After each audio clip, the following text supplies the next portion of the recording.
Entonces aquí estamos, este es el taller, principales desafíos y peligros para la vigencia de los derechos humanos en tiempos de COVID, que es un taller que es realizado con el apoyo de CIDE y con el apoyo del GIADH, que es el Grupo Interamericano de Docentes e Investigadores en Derechos Humanos, que dirige precisamente Omar Arandiarzabal.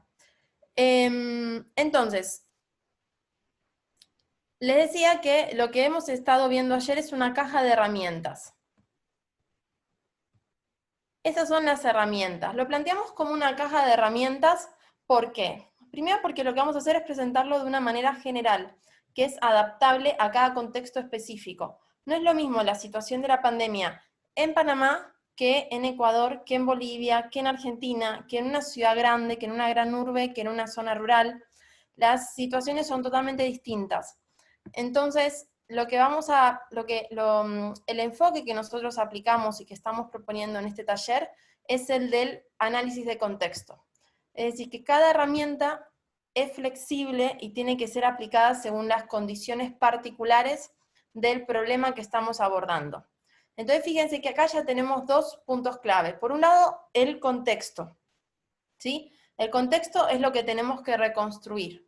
El contexto tiene que ver con el lugar, con la población afectada, con las características, si es un grupo en situación de vulnerabilidad o no, si es una persona, si es un grupo, con el tiempo, con las medidas que estamos analizando, qué tipo de medidas estamos analizando, si son medidas adoptadas por el Estado, si son consecuencias en las que no intervino el Estado, si estamos hablando de deberes de prevención o si estamos hablando ya de cuando la afectación a los derechos humanos ya se produjo. Eso en cuanto al contexto. Y luego tenemos que ver los hechos específicos del caso, cuando pensamos en cómo analizar e identificar el problema desde el derecho internacional de los derechos humanos. Lo primero que vimos fue cuáles son las obligaciones de los estados. Entonces, las principales obligaciones de los estados, este gran paraguas que tiene el derecho internacional de los derechos humanos, son las obligaciones genéricas de los estados, que implican que los estados tienen que respetar y garantizar. Y respetar y garantizar, a mí me parece que es sencillo verlo como, de manera metafórica, dar un paso atrás y dar un paso adelante. Pero el Estado lo tiene que hacer al mismo tiempo. Es decir, respetar implica abstenerse, ¿verdad? Implica dar un paso atrás, no impedir que las personas puedan ejercer su derecho. En términos concretos, es no negar, por ejemplo, atención sanitaria. Es no negar el acceso a la educación. Hoy por hoy, si todos los chicos tienen que estar en confinamiento, necesariamente es necesario que los estados puedan establecer la manera de que los niños puedan acceder a la educación. Y algunos de estos problemas se han visto en la falta de computadoras o la falta de acceso a internet, que hace que muchos chicos hoy por hoy tengan suspendida su cursada en la escuela. Y otro tanto si hablamos de la situación de los docentes, que de un día para el otro, de la noche a la mañana, han tenido que organizar todo su programa curricular y volcarlo a la computadora, teniendo o no las herramientas para hacerlo. Entonces, como decíamos, respetar es dar un paso atrás y garantizar es dar un paso adelante. Garantizar es precisamente proveer los medios para que las personas puedan ejercer ese derecho. Y muchas veces eso implica adoptar medidas de acción positiva. Cuando pensamos en grupos que están en una situación que ya de por sí, antes de la pandemia, ya era desventajosa. En esos casos, esos grupos, que los llamamos en el derecho internacional de los derechos humanos, tienen una denominación específica, que son los grupos en situación de vulnerabilidad, necesitan un apoyo mayor. Por ejemplo, personas con alguna discapacidad. ¿Qué es una acción positiva? Normalmente, por ejemplo, una acción positiva es que en las calles haya una rampa para que personas con dificultades motrices puedan cruzar la calle. En el contexto de pandemia, ¿qué puede ser una acción positiva? Bueno, si hay tanta cantidad de personas que no pueden ir a trabajar para poder cumplir con el aislamiento obligatorio y prevenir el contagio, entonces es necesario que los estados, por ejemplo, garanticen la alimentación a estas personas que no pueden acceder de por sí a su propia subsistencia, a su alimentación. Es necesario que el Estado, por ejemplo, lleve bolsones de comida a las zonas más carenciadas. Eso es, en concreto, una acción positiva. Entonces, esta es la primera herramienta que vimos, respetar y garantizar. Dentro de lo que es el deber de garantizar está también el deber de la prevención, ¿sí? Entonces, si el Estado conoce que hay grupos que tienen mayores dificultades o una situación que previamente ya era desventajosa, el Estado conoce que esos grupos están en un mayor riesgo de tener una afectación mayor por la pandemia a sus derechos. ¿Por qué? Porque la pandemia lo que viene a hacer es agravar condiciones que ya eran graves. Esto es lo que, la pandemia realmente lo que hizo fue develar la desigualdad en la que vivimos. Entonces, en el mismo sentido, prevenir es prevenir que estas personas, por ejemplo, no puedan alimentarse. Prevenir su mayor riesgo de contagio. Es decir, si hay personas que viven en hacinamiento, disponer las medidas para que las personas puedan salir de esa situación de hacinamiento y efectivamente poder realizar el aislamiento obligatorio. El distanciamiento social para prevenir el contagio. Por eso en muchos lugares los estados lo que están haciendo es garantizar que las personas que se van a hacer un hisopado o un test para ver si están contagiadas, mientras esperan el resultado se aíslen en un hotel, para que no vuelvan a su casa y contagien al resto de su familia. Esas son medidas concretas para prevenir y garantizar los derechos humanos. Entonces, esto lo dejamos aparte, porque esto ya lo vimos ayer, entonces quiero ir un poco más rápido para poder avanzar con las siguientes herramientas.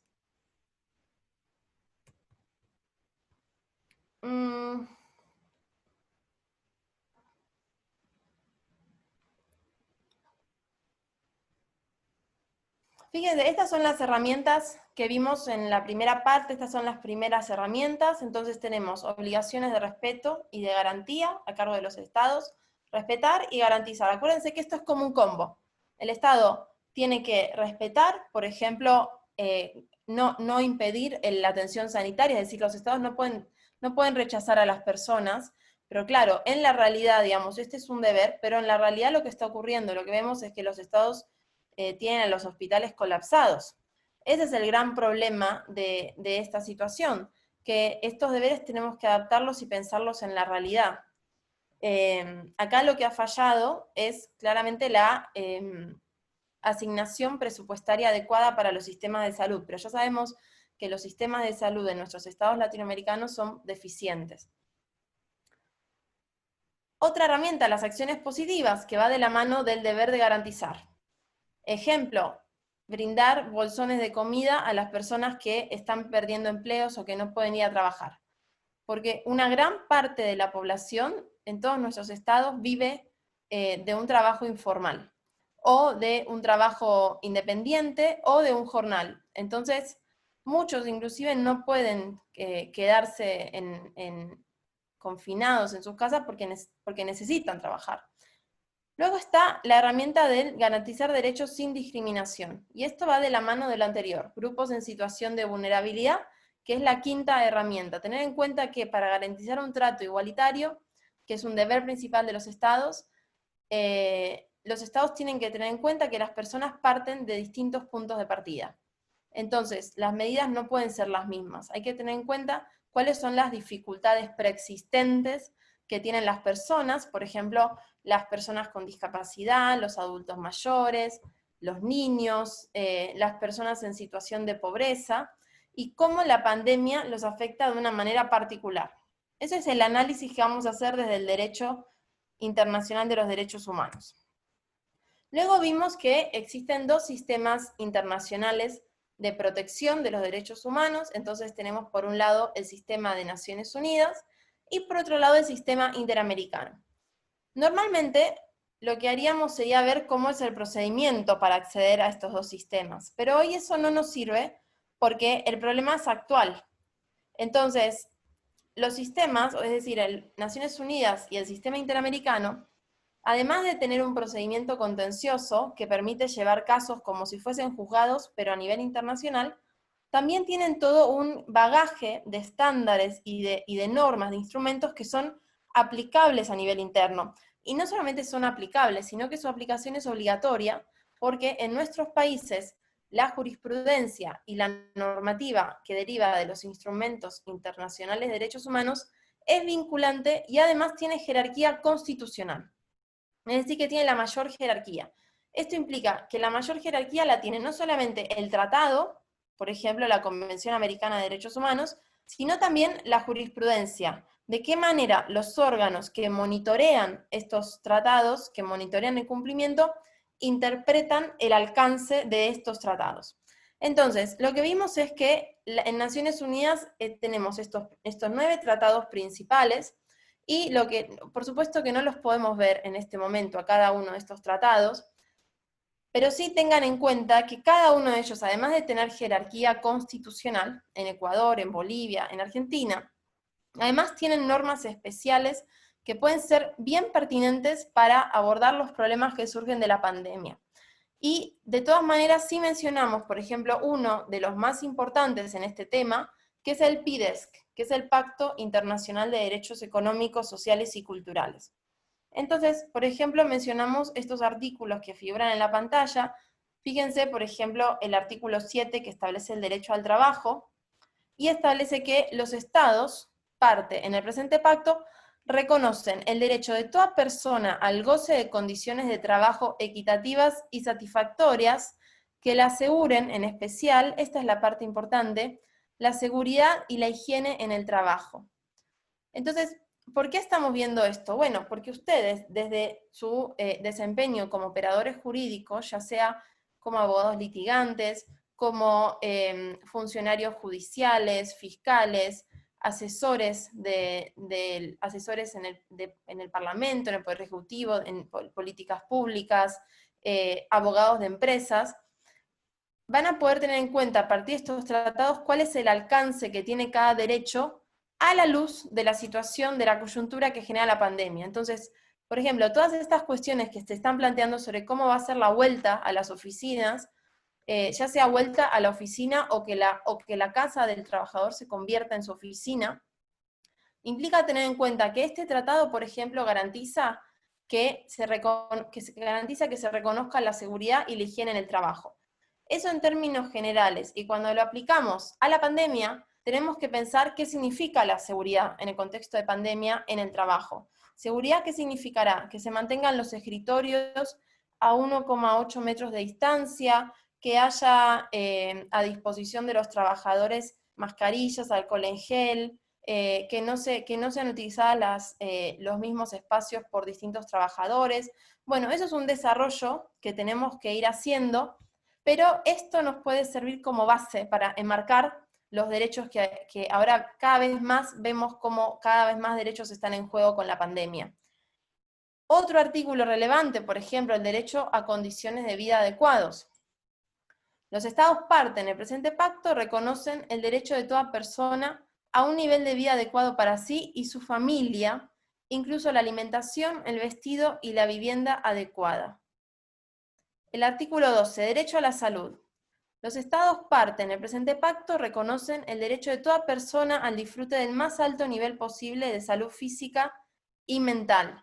Fíjense qué importante que el PIDESC, que fue acordado, adoptado por los estados en 1966, ya establecía el derecho de las personas al disfrute del más alto nivel posible de salud física y salud mental. Y hoy por hoy lo que se está discutiendo es si las obras sociales y los organismos de la seguridad social, de la medicina privada, tienen que garantizar o no el acceso a la salud mental. Y ya el tratado, el PIDES, en 1966, que hoy por hoy tiene jerarquía constitucional, ya en ese momento estaba consagrando, reconociendo este derecho. Y se habla de cómo la pandemia está generando grandes problemas en la salud mental de toda la población. Entonces, fíjense las herramientas que ya estuvimos viendo. Los deberes de los estados de respetar y garantizar. Tener en cuenta la situación de desventaja de grupos en situación de vulnerabilidad. Tener en cuenta que respecto a estos grupos los estados tienen que adoptar medidas de acción positiva. Y ahora vemos los instrumentos que hay a nivel internacional y que han sido adoptados por nuestras constituciones. ¿Vamos bien por ahora?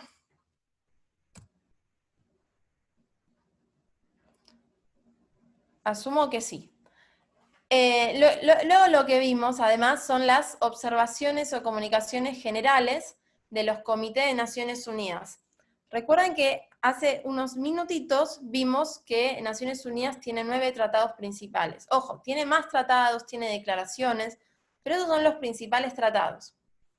Cada tratado tiene un órgano que lo que hace es monitorear el cumplimiento de este tratado. Lo va interpretando. Por ejemplo, en ese artículo, el artículo 12 sobre derecho a la salud, el Comité PIDES, el Comité del Pacto Internacional de Derechos Económicos, Sociales y Culturales, emitió lo que se llama una observación general, que es la número 14, donde fue interpretando qué significa el derecho a la salud.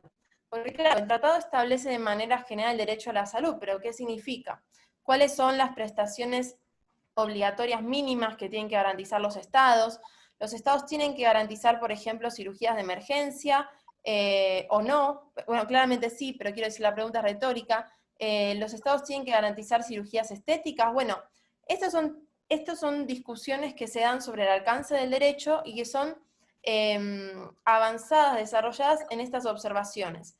Entonces lo menciono para que sepan que estas observaciones existen, que ya cuando uno va al tratado y dice, bueno, pero ¿qué significa la seguridad, la higiene en el trabajo? Tiene que comenzar a ver cuáles son las observaciones que ha establecido cada comité, que es el órgano autorizado para interpretar el tratado. Y un detalle que quiero mencionar antes de continuar con la observación del Comité PIDES es que sería bien conveniente que ustedes como operadores jurídicos acudan también a los convenios de la OIT, de la Organización Internacional del Trabajo, para poder ver cuáles son los derechos que están consagrados en relación con el trabajo, y también cuáles han sido las interpretaciones que ha realizado la OIT. El valor de estas interpretaciones varía según cada estado. Entonces, el Comité PIDES, por ejemplo, desarrolló lo que significa el derecho a la salud, y algo que me parece muy importante destacar es que este comité, como ven de acuerdo al texto que figura en la pantalla, en la diapositiva, es que en esta observación, que es del año 2001, como ven, o sea, son todas herramientas que ya preexisten a la pandemia. El comité lo que hizo fue señalar cómo el derecho a la salud se vincula con todo un espectro muy amplio de derechos, que no es solamente el derecho a la salud. Fíjense, el derecho a la alimentación, el derecho a la vivienda, el derecho... Ay, disculpen, me fui de la diapositiva. El derecho al trabajo, el derecho a la educación, a la dignidad humana, a la vida, a la no discriminación. Fíjense la cantidad de derechos que están en juego, a la vida privada, al acceso a la información.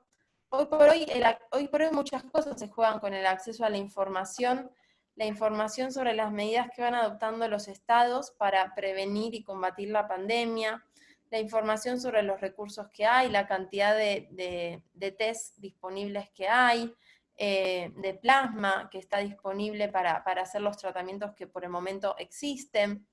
Entonces me parece importante tener en cuenta esto, que no se trata solamente del derecho a la salud, sino que tiene un montón de matices, de vertientes, que hay que tener en cuenta al momento de identificar el problema legal, que es lo que vamos a hacer en la segunda mitad de la clase y mañana, y que hace también al análisis de contexto que conversábamos al principio de la clase.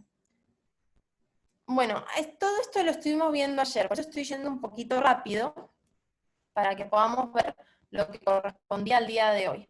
Pero, y el sistema interamericano, es decir, primero teníamos el sistema de Naciones Unidas, y ahora tenemos los desarrollos del sistema interamericano, otra herramienta más que tenemos, los tratados del sistema interamericano y la jurisprudencia de la Comisión y de la Corte Interamericana que han analizado los tratados. Dentro de los tratados, los instrumentos, en realidad los instrumentos del sistema interamericano, estos me parece que son los 4 más relevantes en el contexto de la pandemia, pero igualmente los invito a revisar otros, que ustedes los pueden buscar en la página de tanto de la Corte como de la Comisión Interamericana. La Declaración Americana de Derechos y Deberes del Hombre, de 1948, fíjense la aplicación que tiene, la aplicabilidad que hoy por hoy es posible es posible tomar derechos allí reconocidos para entender las afectaciones que genera la pandemia. La Convención Americana sobre Derechos Humanos, que además establece en el artículo 26 los derechos económicos, sociales y culturales, y establece en el artículo 4 el derecho a la vida, en el artículo 5 el derecho a la integridad personal, física y mental. El Protocolo de San Salvador, que contiene también los derechos económicos, sociales y culturales, y que hace referencia a cómo la superación de la pobreza guarda una estrecha relación con la satisfacción de los derechos que están consagrados en este protocolo, es decir, el derecho al trabajo, a la salud, a la educación.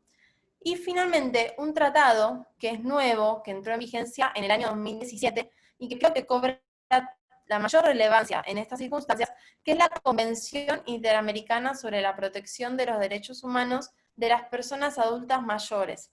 Porque hemos visto, a partir de la información científica disponible a la fecha, que las personas adultas mayores tienen una afectación más grave en caso de contagiarse del COVID. Entonces, lo que dice esta convención es que está prohibida la discriminación en razón de la edad por vejez. Si eso lo trasladamos, si eso lo traducimos a un ejemplo concreto, quiere decir que el hecho de que no se brinde atención sanitaria, no se brinde atención médica a personas mayores de una cierta edad, está implicando en los hechos de facto una discriminación en razón de la edad y por vejez, lo cual está prohibido por la Convención Interamericana de Adultos Mayores. Bueno, hasta acá llegamos ayer, ¿sí? Ahora vamos a ver qué es lo que podemos tomar de la Comisión y de la Corte Interamericana. Primero de la Comisión. La Comisión es uno de los órganos principales del sistema interamericano y tiene múltiples funciones, que las pueden ver aquí en pantalla. Básicamente les diría que tienen dos funciones principales, la de protección, que es a partir del procedimiento contencioso.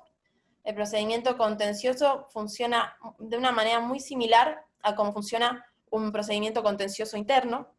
Entonces, tiene demandas que se llaman peticiones, tiene medidas cautelares, tiene soluciones amistosas, tiene resolución de casos, puede presentar casos ante la Corte, y luego tiene la otra función que es la de promoción de los derechos humanos. A partir de esta función realiza visitas a países para analizar cuestiones puntuales, también realiza un monitoreo por temas, entonces tiene relatorías sobre los derechos de las personas privadas de libertad, sobre los derechos de los niños, sobre los derechos de las mujeres, sobre los derechos de los adultos mayores, de las comunidades LGBTI, sobre los derechos de los pueblos indígenas. Entonces va realizando un monitoreo regional sobre los derechos de estos grupos, regional y también local. Luego, bueno, también tiene otras actividades de promoción, capacitación, difusión, etcétera, pero en lo que concierne a la pandemia, a mí me gustaría mencionar que la Comisión en los últimos años ha publicado una serie de informes temáticos que pueden ser importantes tener en cuenta como base para desarrollar, para formular el problema legal. Porque estos informes temáticos lo que hacen es tomar estándares sobre cada derecho. Entonces, fíjense que la Comisión, por ejemplo, en el año 2017 publicó un informe sobre la situación de la pobreza en América Latina. Y en ese informe estableció cuál es el vínculo entre la pobreza y cada uno de los derechos consagrados en la Convención Americana. Y eso puede ser bien importante para analizar de qué manera la pandemia está afectando, sobre todo, a las personas más pobres, porque son las personas que tienen que salir igualmente a trabajar, que viven en espacios pequeños donde hay mucha cantidad de gente, o que no tienen dinero para poder tener una alimentación adecuada que les permita tener un sistema de defensas alto, o para comprar las mascarillas, el alcohol en gel y todos los ítems que pueden ayudar a prevenir el contagio.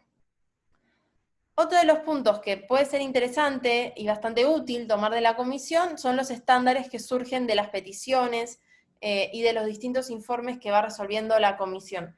No los podemos ver en este momento, pero sí los invito a ingresar a la página de la comisión, que de hecho me parece pertinente voy a compartirles en este momento la página, así pueden anotarla y pueden verla. A ver.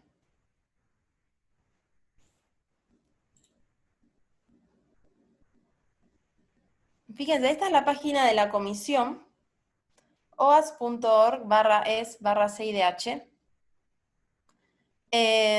La comisión, aquí donde está el mouse, van a ver que la comisión tiene una unidad especializada sobre el tema de la pandemia, que se llama SACROI, y aquí van a poder ver, a ver si puedo ingresar. Ahí estoy ingresando. Fíjense que acá van a poder ver distintos documentos que tienen que ver con la pandemia.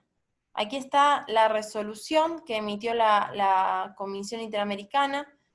Sigan el cursor, Pandemia y Derechos Humanos en las Américas.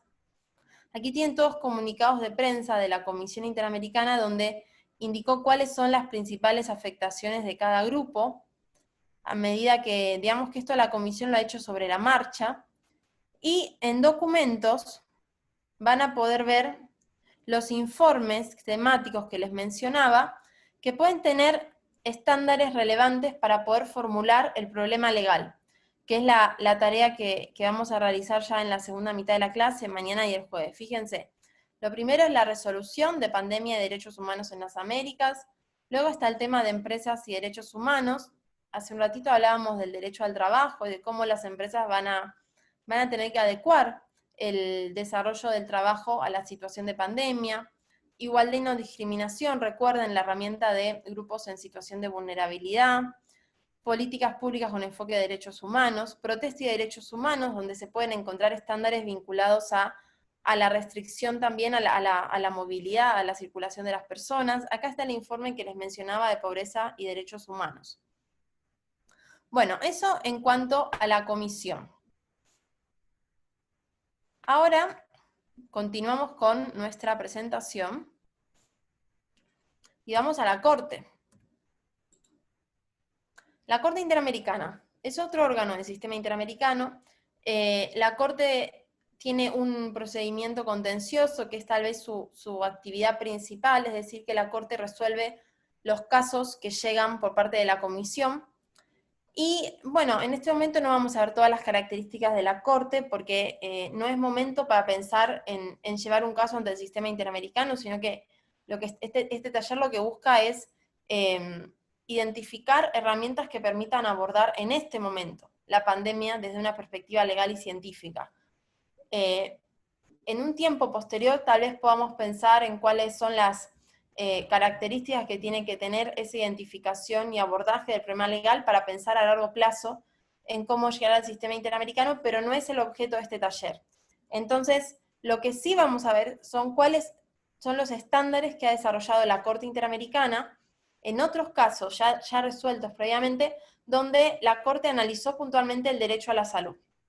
Esa es la herramienta que nos gustaría que ustedes se lleven hoy de este taller, los estándares que ya existen en materia de derecho a la salud, porque la pandemia nos ha tomado a todos de sorpresa, y lo que podemos hacer es tomar las herramientas que ya existen. Entonces, esta es otra herramienta que tenemos a nuestra disposición. ¿Qué quieren decir los estándares? Son análisis, interpretaciones que realizan los órganos autorizados a interpretar los tratados internacionales sobre el contenido de un derecho. Y cada vez más, esos estándares son cada vez más específicos. Entonces, por ejemplo, en esta pantalla están mencionados algunos estándares y algunos corpus iuris, es decir, conjunto de estándares sobre derechos de un cierto grupo. Derechos de la niñez, derechos de las mujeres, y también está el corpus iuris sobre el derecho a la salud. Entonces, ahora vamos a ver cuáles son los estándares sobre el derecho a la salud, cuáles son los ejes desde los cuales el sistema interamericano ha ido analizando el derecho a la salud, y de hecho, la Corte Interamericana a principios de abril del 2020 emitió una declaración sobre la pandemia. Recuerden que hoy por hoy no puede resolver casos sobre este tema, Y en esta declaración mencionó cuáles son los ejes que tienen que ser aplicados al analizar alguna cuestión relacionada con derechos humanos y pandemia. ¿Vamos bien? ¿Alguna pregunta que quieran hacer con micrófono o por chat? Ramiro.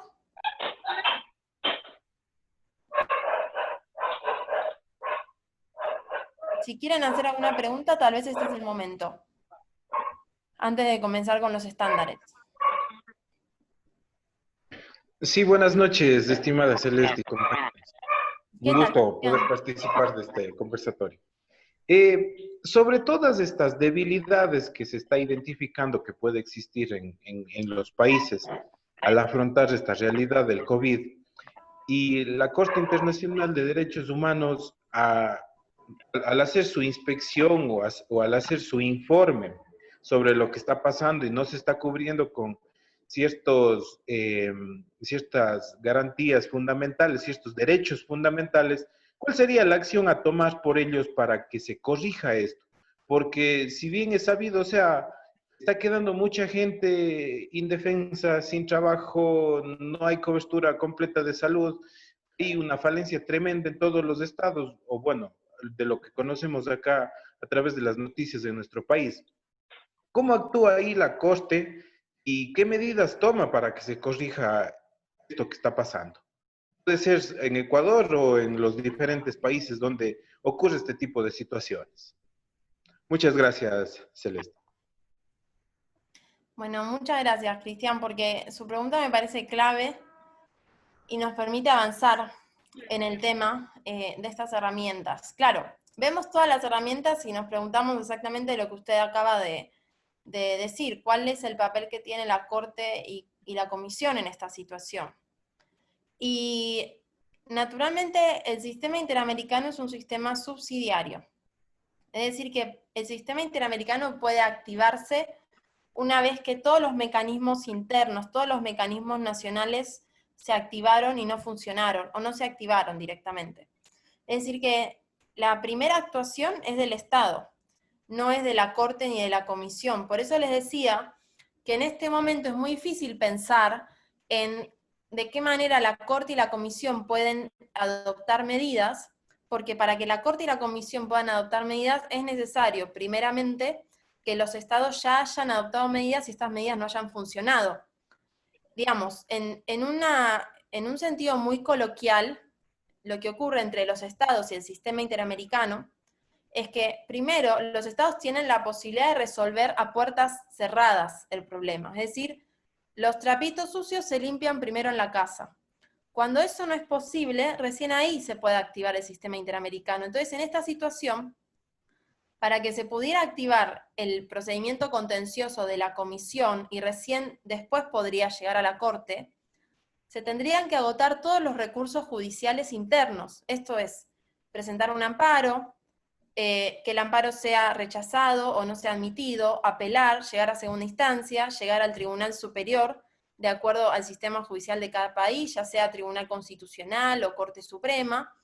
Recién ahí se podría presentar una petición ante la comisión. Esto usualmente lleva 10 años. La comisión demora unos 5 años en resolver porque le llegan miles y miles de peticiones por año.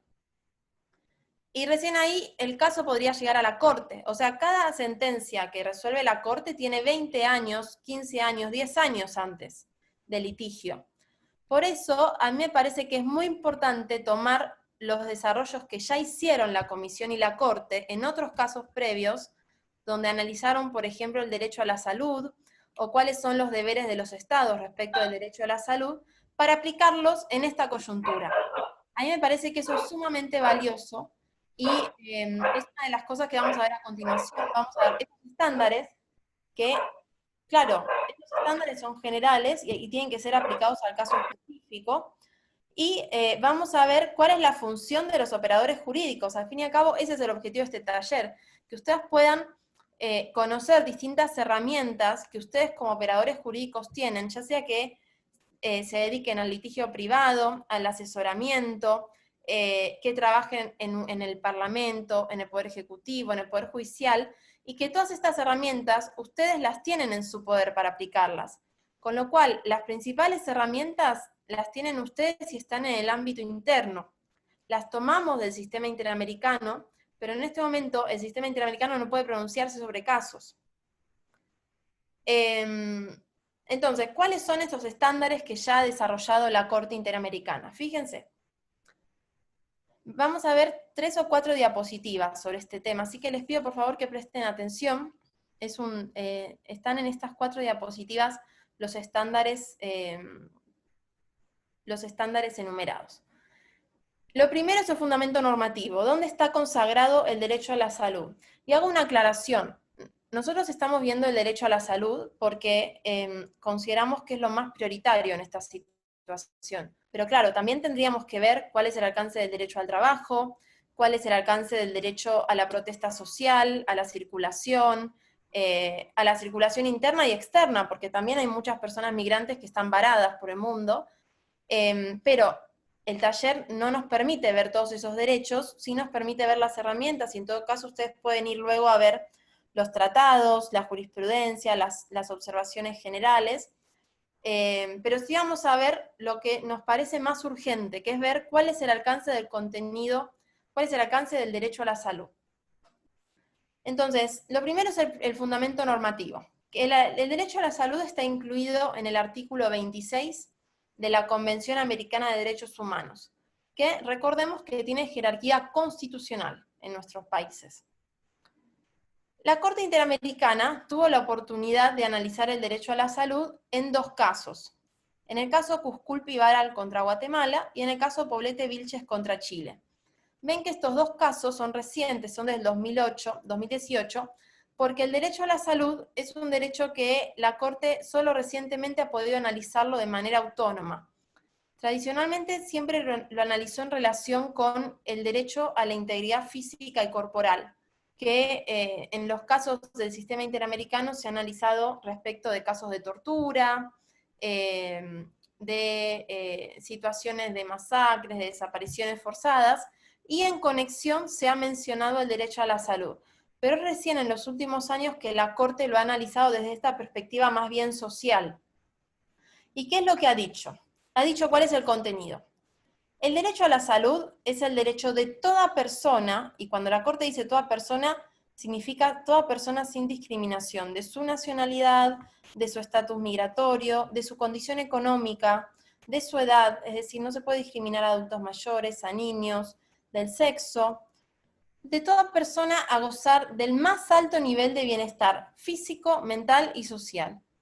Este derecho abarca la atención de salud oportuna y apropiada conforme a los siguientes principios. Estos son los principios que caracterizan a la atención médica adecuada y que está a cargo del Estado. La disponibilidad, la accesibilidad, la aceptabilidad y la calidad. Ahora a continuación vamos a verlo. Y fíjense a continuación lo que dijo la Corte. El cumplimiento de la obligación del Estado de respetar y garantizar este derecho, y recuerden la primera herramienta que vimos, respetar y garantizar, el Estado deberá dar especial cuidado a los grupos vulnerables y marginados, los que necesitan una acción positiva, y deberá realizarse de conformidad con los recursos disponibles de manera progresiva y de la legislación nacional aplicable. ¿Qué quiere decir con los recursos disponibles? Que cuando el Estado dice que no puede atender una situación sanitaria, tiene que explicar por qué. ¿Por qué no están los recursos? ¿De qué manera distribuyó esos recursos, ese presupuesto? ¿Cómo hizo la asignación presupuestaria? ¿A qué cosas asignó presupuesto para que no haya presupuesto suficiente para la salud? Eso es, en otras palabras, lo que está queriendo decir esta interpretación del derecho a la salud. Y a continuación están los ejes del análisis del derecho a la salud. El primero es que no puede discriminarse en el acceso a la salud, tanto en la atención médica como en los medicamentos. Y fundamentalmente pensemos en la discriminación en base a la situación económica. Sabemos que las personas que pueden pagar medicina prepaga probablemente tengan una mejor atención de salud en general, respecto de aquellas que no van a poder pagar esa atención privada. Pero esto no debería ser así. Luego tenemos la obligación de no regresividad y de los contenidos mínimos del derecho. Esto vayan recordándolo porque lo vamos a ver en las siguientes diapositivas, no entra todo en la misma. Luego tenemos obligaciones específicas, porque esta de respetar y garantizar es general, y luego tenemos las obligaciones específicas. Tenemos el principio de especial atención a grupos en situación de vulnerabilidad. Eso es importante porque cuando ustedes identifican su problema de investigación, van a tener que ver si la persona afectada donde ustedes identifican el problema pertenece a uno de estos grupos en una situación de mayor vulnerabilidad. Y luego tenemos que ver la conexión del derecho a la salud con otros derechos.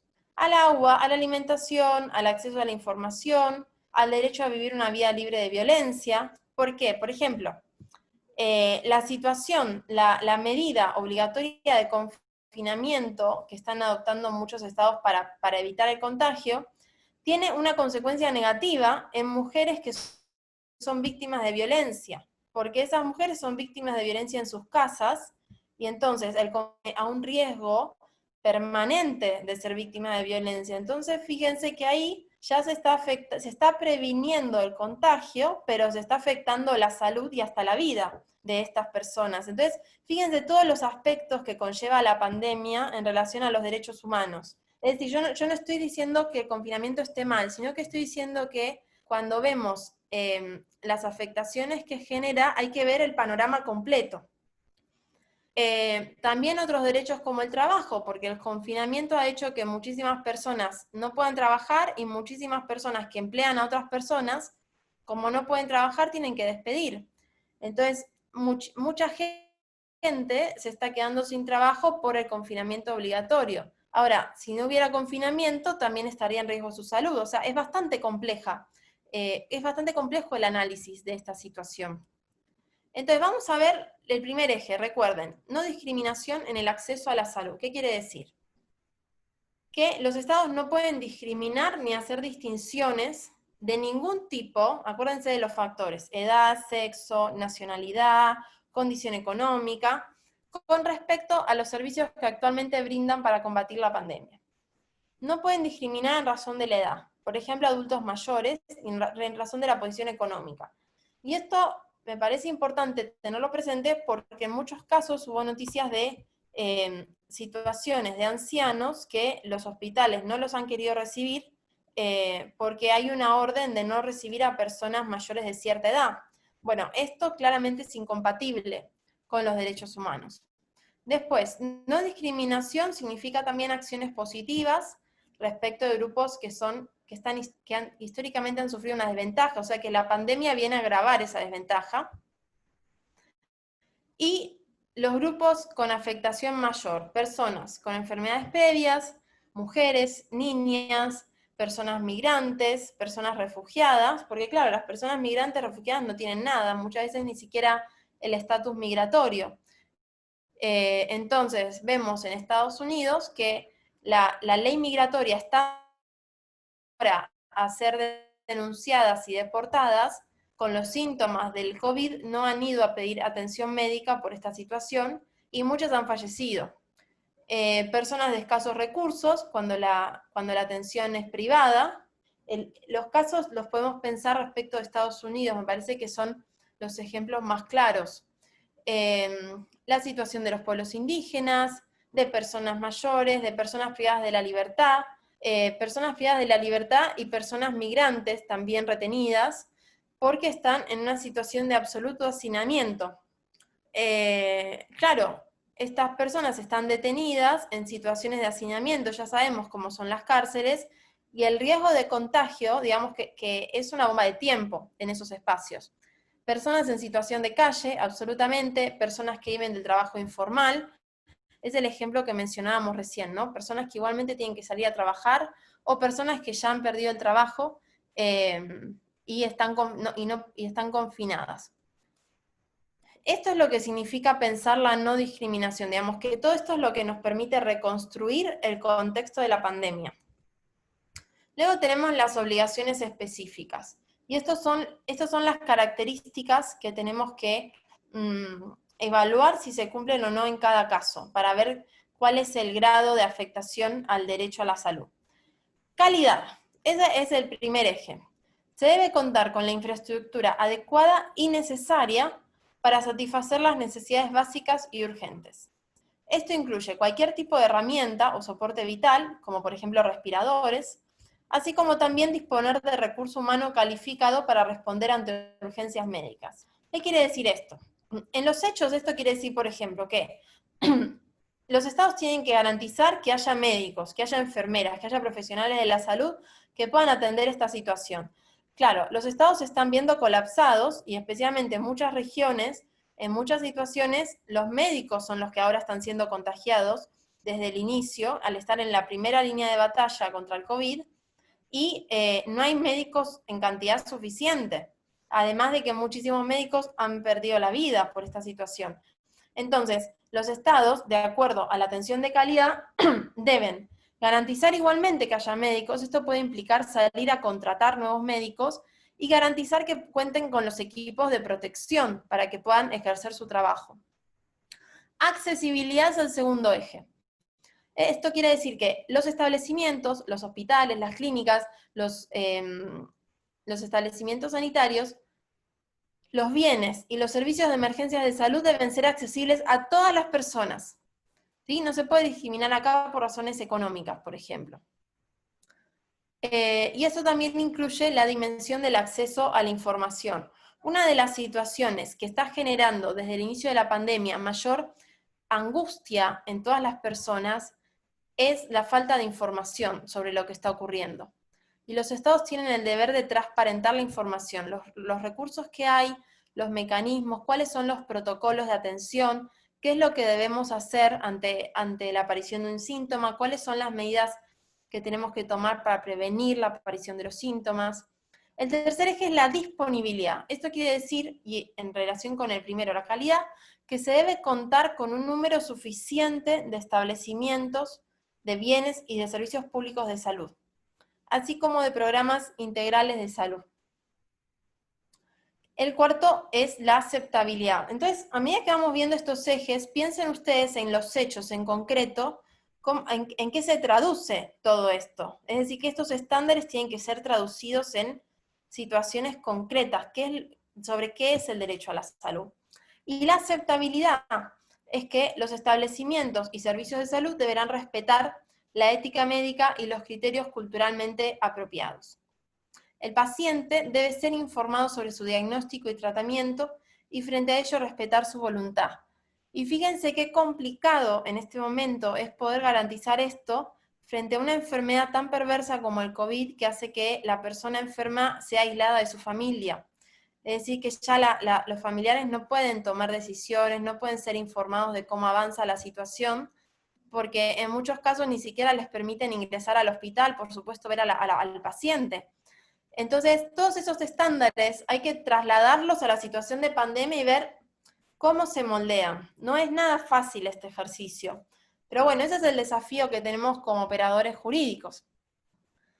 Y el último es el deber de fiscalización estatal. La Corte Interamericana ha indicado claramente que, más allá de que los estados tengan un servicio privado de atención médica, los estados son los garantes primarios de ese servicio. Es decir, que los estados tienen que supervisar, tienen que fiscalizar que estos servicios se realicen de manera adecuada y cumpliendo todas las normas de higiene y seguridad. Luego tenemos otra herramienta más, que son los contenidos mínimos del derecho a la salud. Este es el núcleo mínimo, es decir, que esto sí o sí los estados lo tienen que garantizar en materia de salud. No hay posibilidad de que los estados digan no tengo recursos. Es decir, el argumento de los recursos disponibles se aplica para todo el resto, pero no para esto. Este es el núcleo mínimo. Entonces, los estados tienen que, en primer lugar, garantizar el derecho de acceso a los centros, bienes, medicamentos y servicios de salud sobre una base no discriminatoria. Recuerden, no puede discriminar por razones económicas, por ejemplo. Debe asegurar el acceso a una alimentación esencial mínima, que sea nutritiva, adecuada y segura, y que garantice que nadie padezca hambre. Y esto es bien importante en la situación actual de la pandemia, porque la situación de confinamiento hace que no podamos salir a trabajar afuera, y por la situación de pobreza y de indigencia que está generando la pandemia. Garantizar el acceso a un hogar, una vivienda y unas condiciones sanitarias básicas, así como un suministro adecuado de agua limpia potable. Es decir, que los estados no pueden permitir que en este momento haya gente viviendo en condiciones de hacinamiento y que no tengan acceso al agua, cuando el acceso al agua es la medida más básica y más eficiente para prevenir el contagio. Claro, sabemos que esto ocurre, pero lo que estamos viendo es que esto está consagrado como un contenido mínimo del derecho, lo cual hace que esto sea exigible a nivel legal. Luego, el Estado tiene que facilitar medicamentos esenciales. Si alguien no puede comprar el medicamento, el tratamiento para el COVID, el Estado debe facilitarlo.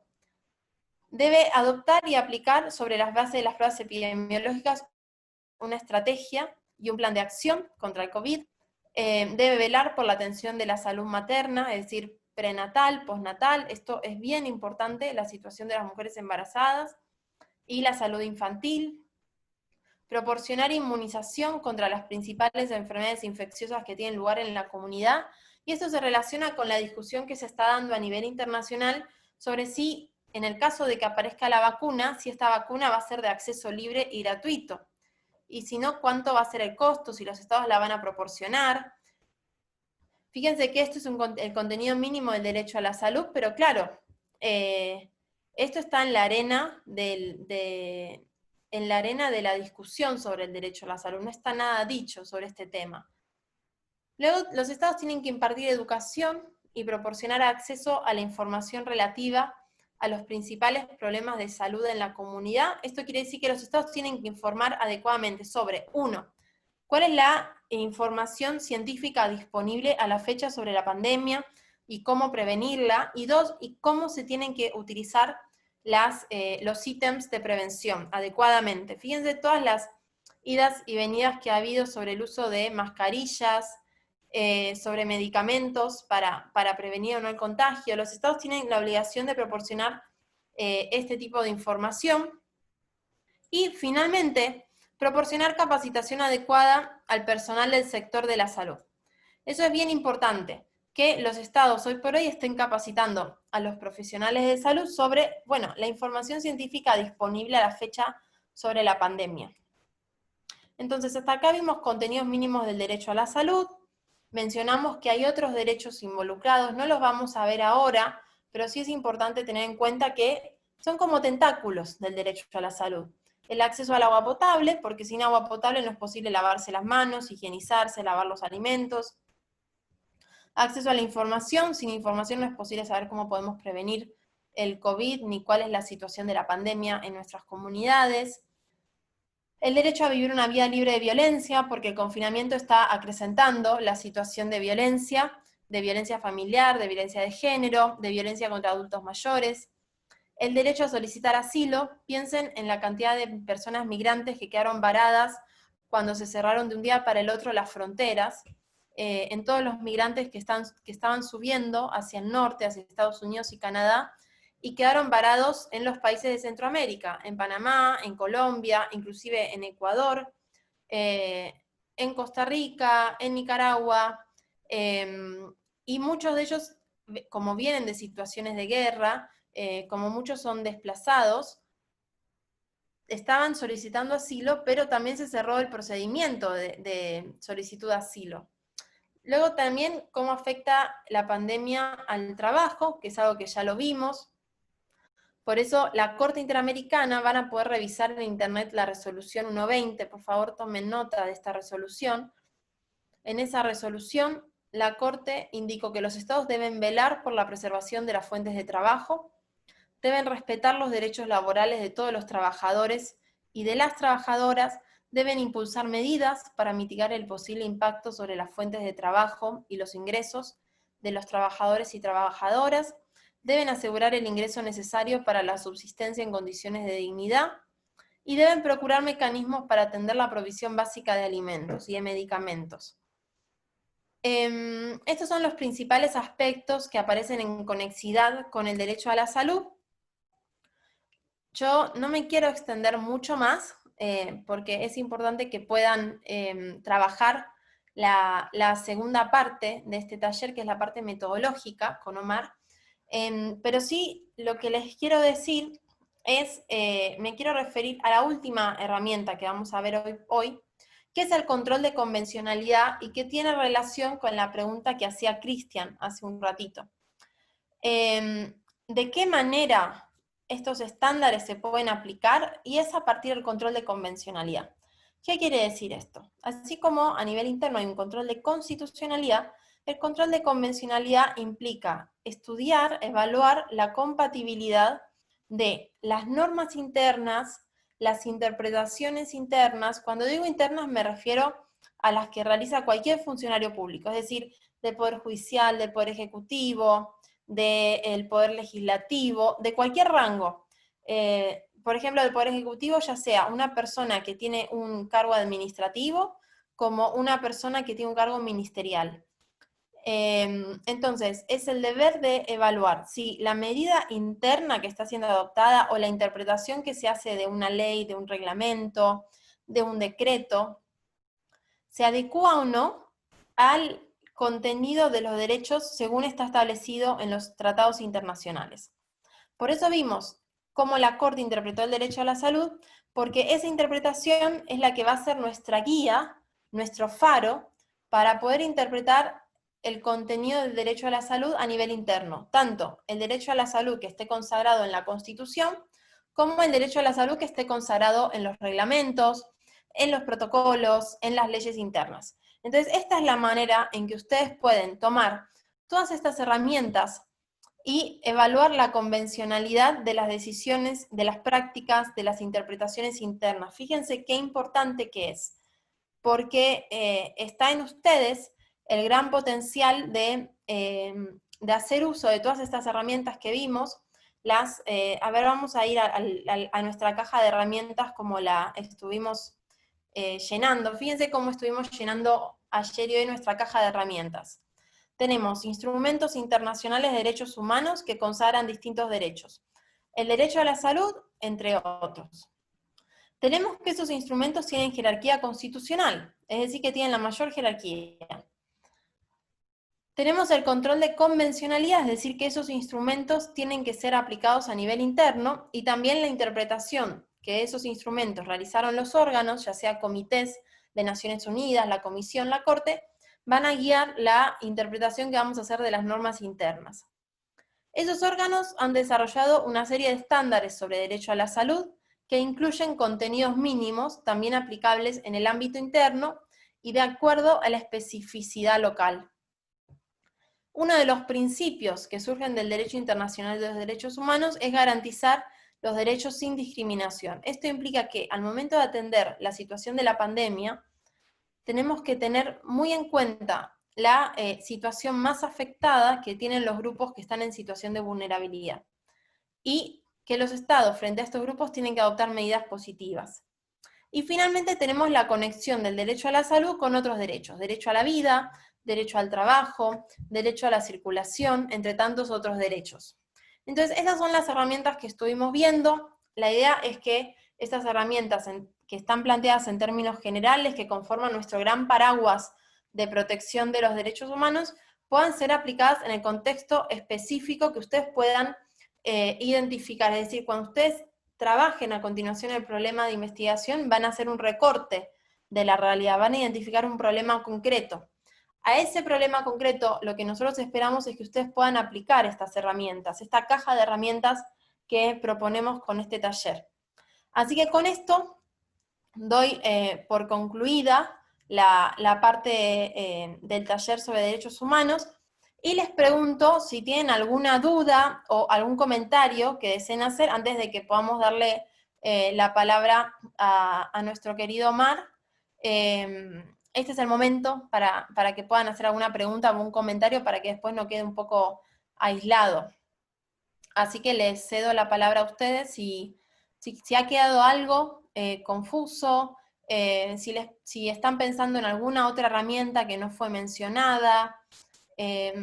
Bueno, en fin, los escucho, y también cualquier devolución es muy buena porque, como les decía, esto es algo novedoso para nosotros también, y es sobre la marcha que lo vamos haciendo.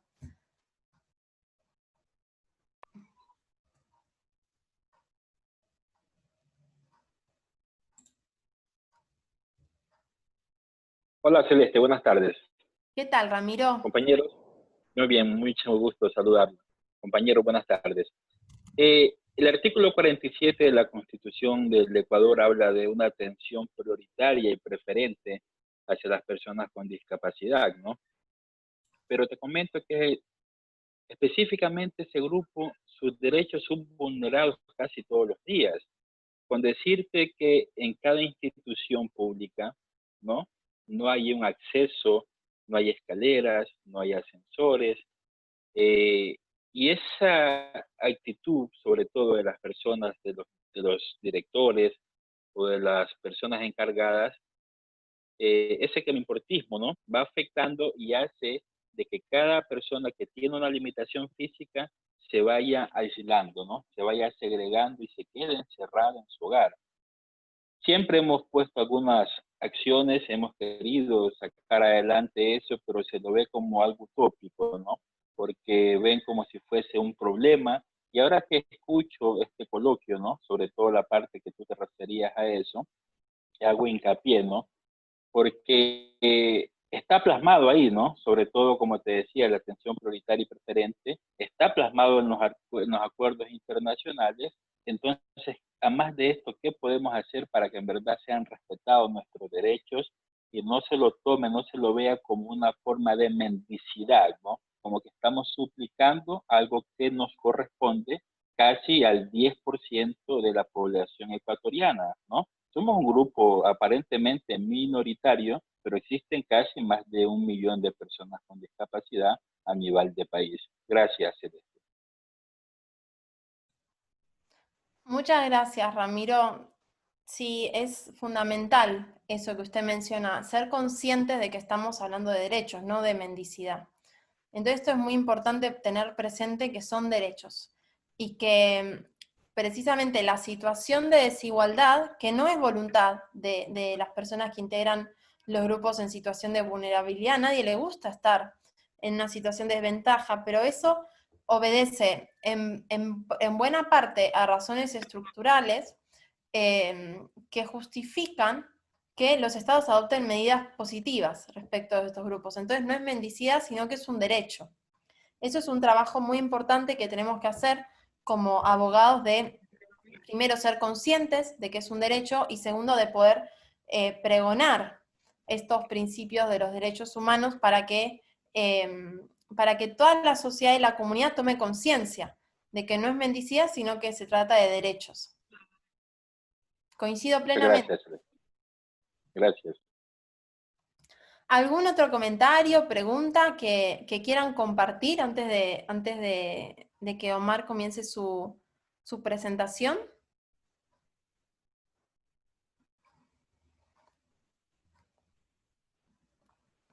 Bueno, en ese caso concluimos la parte sobre herramientas de derechos humanos de este taller. Cualquier consulta pueden también al final de la clase compartirla, y me gustaría entonces darle la palabra a Omar Arandiarzabe, que es el docente a cargo de la segunda parte de este taller.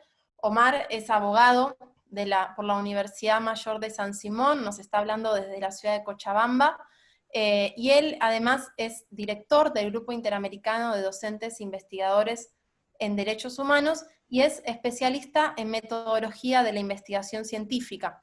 Así que bueno, yo voy a darle la palabra, voy a hacer silencio y Omar, te escuchamos.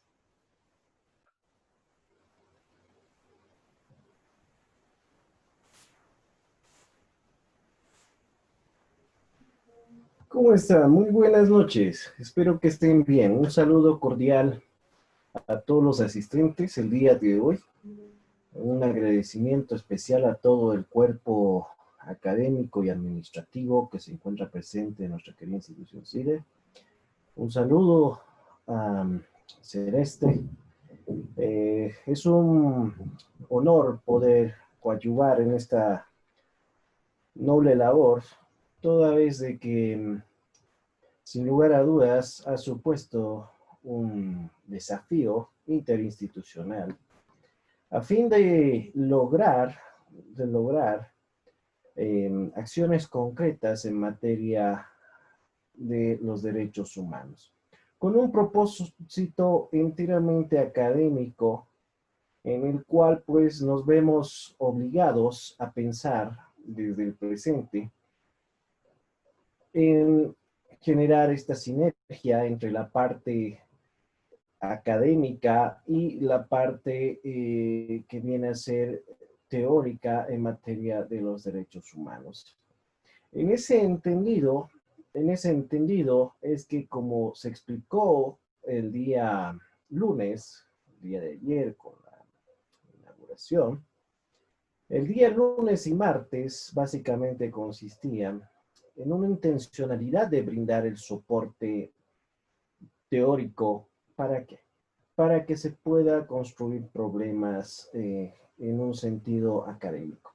¿Y ello qué va a permitir? Va a permitir que ustedes puedan lograr plasmar ello en artículos académicos, en ensayos, en tesis, en síntesis, brindar el conocimiento como una herramienta en y desde nuestros contextos. En ese entendido, quiero agradecer a toda la organización eh, y bueno, expresar un saludo cordial a Celeste, que como ustedes bien saben, funge como abogada de nuestra querida corte, y la información y los soportes teóricos que nos ha brindado de forma clara, sin lugar a dudas, han plasmado una amalgama de conocimiento teórico que nos va a permitir construir a nosotros nuestros problemas de investigación. En ese entendido, voy a proceder a enviar, permítame, voy a enviar un link, vamos a enviar acá en el chat para que ingresen, por favor. Permítanme. Tenemos una sección debajo en la cual ustedes pueden señalar su nombre, apellidos, los datos de contacto, si tienen algún número celular con el código internacional y el desarrollo. Vamos a considerar ello en el entendido que el presente evento es un taller. Entonces, nosotros vamos a poder visualizar en todo momento el avance de cada participante, ¿sí? Porque la idea es que ustedes se vayan con su problema de investigación. Entonces, ya vemos que 2 personas han logrado acceder. ¿Podemos escribir los nombres y apellidos, por favor? La idea es que la presente sesión, hasta el día jueves, sea participativa. Es en ese entendido que estamos promoviendo la utilización de todos los recursos digitales a fin de cumplir con tal propósito.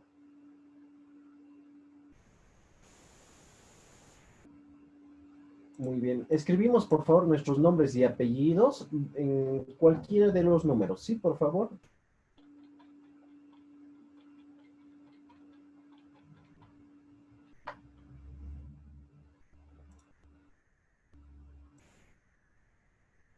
¿Es posible que escriban? Acá. ¿Han logrado acceder?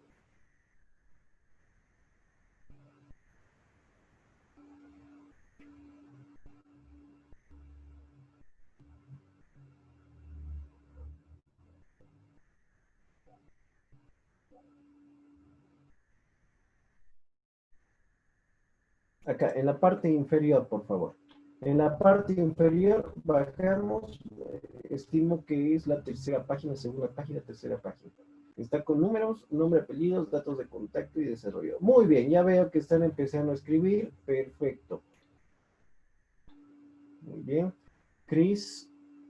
Cristian está empezando a escribir. Perfecto. Personalicen el color de letra, etc. Es como si tuviésemos un Word en línea, online, en vivo y en directo. Entonces, todos podemos ver esta especie de pizarra de manera simultánea, ¿sí? Muy bien, Cristian. Ya estamos acá escribiendo. Perfecto. Entonces, María también ya se unió, María Fernanda, Cristian Gavilanes también, perfecto, muy bien.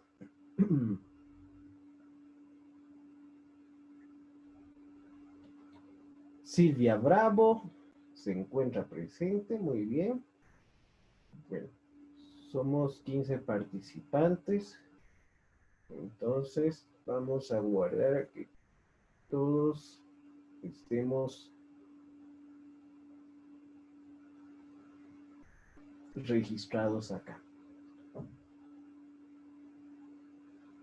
Entonces, mientras van escribiendo, vamos a avanzar de la siguiente forma. Miren, si bien el día lunes se explicó el esquema, hoy día vamos a rememorar cuál va a ser la estructura. A medida que el facilitador vaya avanzando con las diapositivas, ustedes deben seguir las instrucciones y en la sección de desarrollo deben escribir las eventuales respuestas, apuntes, planteamientos que vayan a contribuir en la construcción de su problema de investigación.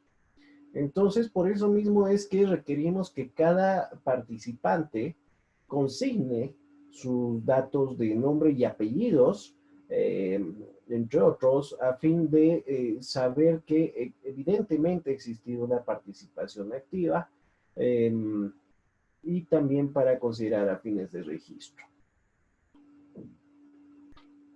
Muy bien. Al sol de hoy, cuando hablamos de las ciencias jurídicas, debemos repensar la situación actual en la cual básicamente el sistema interamericano de derechos humanos ha logrado permear a partir de sus diferentes reflexiones y en los criterios de hard law and soft law. Sin lugar a dudas, nos aproximamos hacia un derecho convencional. ¿Eso qué va a suponer? Va a suponer que las directrices impartidas, ya sea por la Corte Interamericana a partir de su jurisprudencia, entre otros instrumentos, van a lograr permear dentro de todos los estados que han ratificado la Convención Americana de Derechos Humanos, un marco común. Sin lugar a dudas, nos dirigimos hacia un jus comune latinoamericano. Y eso va a conllevar que las exigencias, inclusive en un futuro, se planteen diversas reformas dentro del sistema jurídico. Si bien al sol de hoy hablamos de facultades de ciencias jurídicas que tienen un enfoque desde su derecho nacional, su derecho doméstico, sin lugar a dudas ello va a cambiar a medida que la Corte Interamericana vaya avanzando y consolidando su jurisprudencia. Y cuando hablamos de consolidar la jurisprudencia, nos referimos a que la Corte Interamericana, a partir de la jurisprudencia, ha logrado instituir el control de convencionalidad. Un mecanismo que va a suponer que se desaplique la norma nacional y se aplique la norma jurídica internacional, siempre y cuando sea más favorable a la aplicación respecto a los beneficios que tiene en relación a la persona. ¿Qué va a conllevar? Va a conllevar a que de cierta forma se vaya saneando el sistema jurídico en una interpretación pro persona. En ese entendido, a partir de la jurisprudencia de la Corte Interamericana de Derechos Humanos, como bien explicaba la doctora Novelli, lo que se ha hecho es establecer un resguardo convencional ex oficio. ¿Ello qué va a suponer? Va a suponer que los jueces que no tengan las competencias constitucionales para declarar la invalidez de una norma tengan que desaplicar y en el caso concreto, la norma que vulneraría este marco jurídico interamericano. Y eso va a suponer de que todos los agentes del Estado, es decir, desde el primer funcionario público hasta el último servidor público, deban coadyuvar con esa misión. Más aún si la Corte Interamericana de Derechos Humanos ha catalogado a todos los jueces, a todos los operadores jurídicos y a los órganos auxiliares, ya sea el Ministerio Público, la fiscalía, procuraduría, así denominado, la policía, etcétera. Buenas noches, disculpe que le interrumpe alguien que me ayude con mi registro. Oh, ok. No se preocupe, permítame enviarle el link, por favor. Permítame, por favor. Aquí estamos. Gracias. Muy bien. Solo otorgamos un clic y directamente.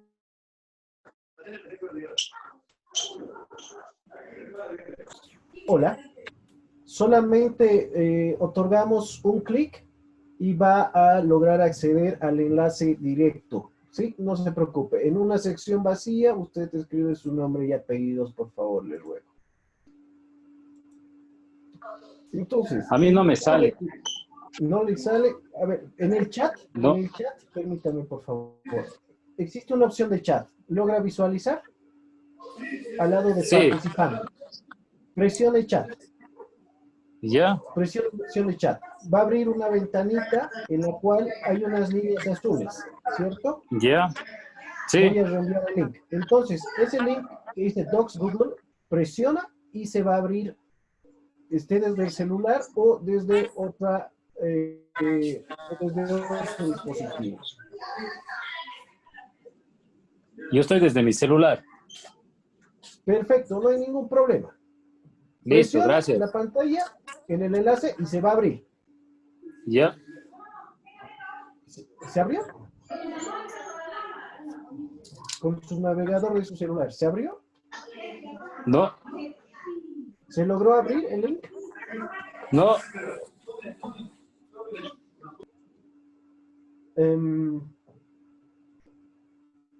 ¿Qué opción le aparece a usted?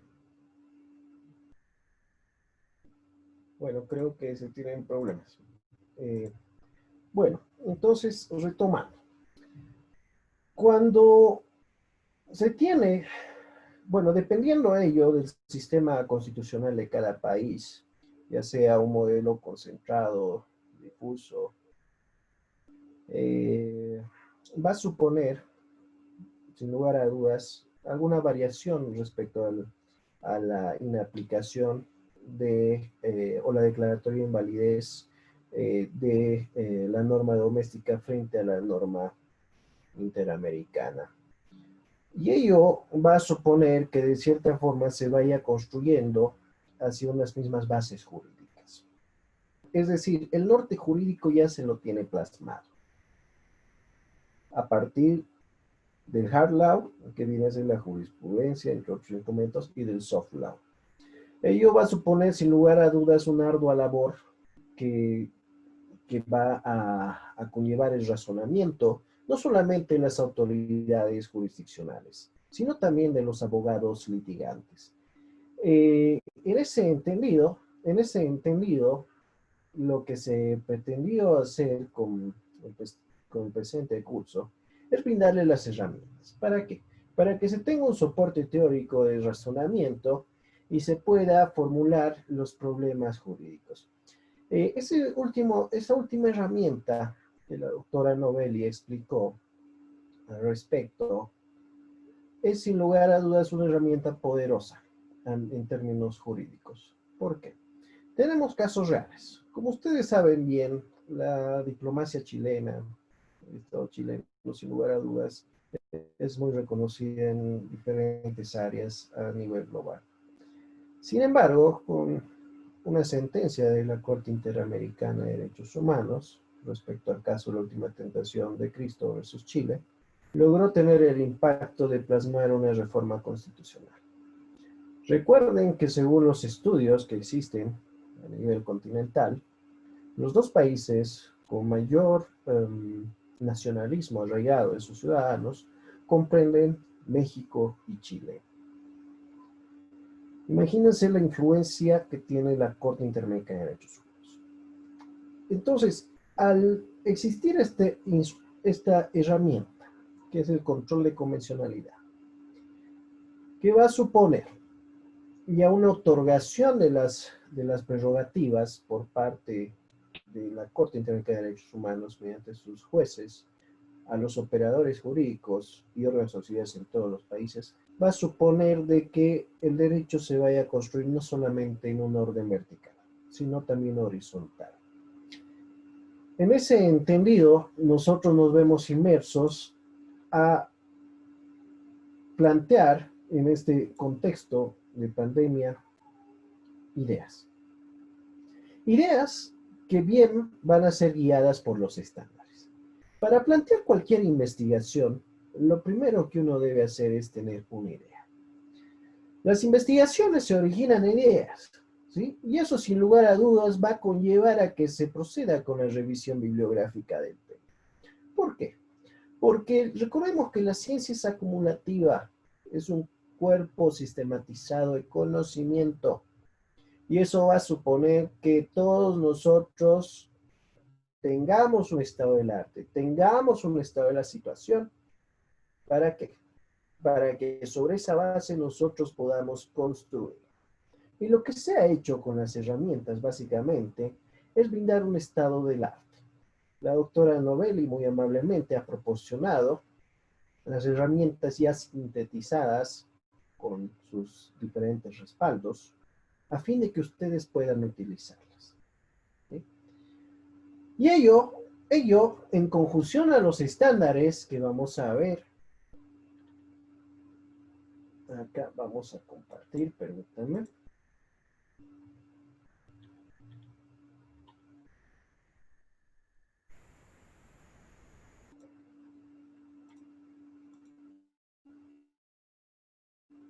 Van a posibilitar que nosotros vayamos a estar un paso adelante respecto a la investigación. Vamos a contextualizar, por ejemplo, esta que fue la primera resolución a nivel mundial de medidas urgentes adoptadas en el marco del caso Vélez-Lor versus Panamá, en la cual hay que destacar que es la primera resolución a nivel mundial desde una institución vinculada a los derechos humanos con carácter jurisdiccional vinculada al COVID-19. Los estándares que se han resaltado comprenden dentro de ese caso en un marco de las garantías de no repetición y van a comprender las siguientes. Reducir el hacinamiento a un nivel más bajo posible de forma tal que se puedan respetar las pautas recomendadas de distanciamiento social para prevenir el contagio del virus, teniendo en cuenta especialmente a las personas con factores de riesgo e incluyendo la posibilidad de examinar medidas alternativas y basadas en la comunidad. Determinar cuando sea posible, de acuerdo al interés superior, opciones de acogida familiar o comunitaria para niñas, niños y adolescentes migrantes no acompañados, así como para aquellos que están junto con sus familias preservando la unidad familiar. Garantizar el respeto del principio de no devolución a toda persona extranjera cuando su vida, seguridad o integridad personal esté en riesgo. Adoptar medidas para prevenir el riesgo de violencia y en particular aquella de carácter sexual, a las que están expuestas mujeres, niñas y los niños migrantes. Establecer protocolos o planes de actuación para la prevención del contagio del COVID-19 y atención de personas migrantes infectadas de acuerdo a las pautas recomendadas. Entre otros aspectos, asegurarse de realizar controles de salud a cada persona que ingrese al establecimiento, verificando si tiene fiebre o síntomas de la enfermedad. Realizar la toma de muestras biológicas de todos aquellos casos clasificados como sospechosos y adoptar las medidas de atención médica, cuarentena y aislamiento necesario. Brindar a las personas migrantes acceso gratuito y sin discriminación a servicios de atención en salud, incluyendo aquellos aspectos necesarios para enfrentar la enfermedad del COVID-19, garantizando una prestación médica de calidad y eficaz y al mismo estándar de atención que se encuentra disponible en la comunidad. Proporcionar a las mujeres embarazadas el acceso gratuito a servicios de atención en salud sexual y reproductiva, así como a servicios de atención de maternidad y facilitar los servicios de atención en salud adecuado para niñas y niños, adoptar las medidas que sean necesarias para superar barreras legales, idiomáticas y culturales que dificulten el acceso a la salud y a la información.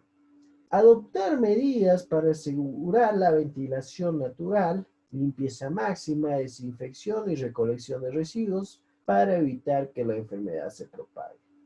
Continuar con la dotación gratuita de mascarillas, guantes, alcohol, toallas desechables, papel higiénico y bolsas de basura, entre otros elementos, tanto para la población que se encuentra en los establecimientos como el personal de custodia y sanitario.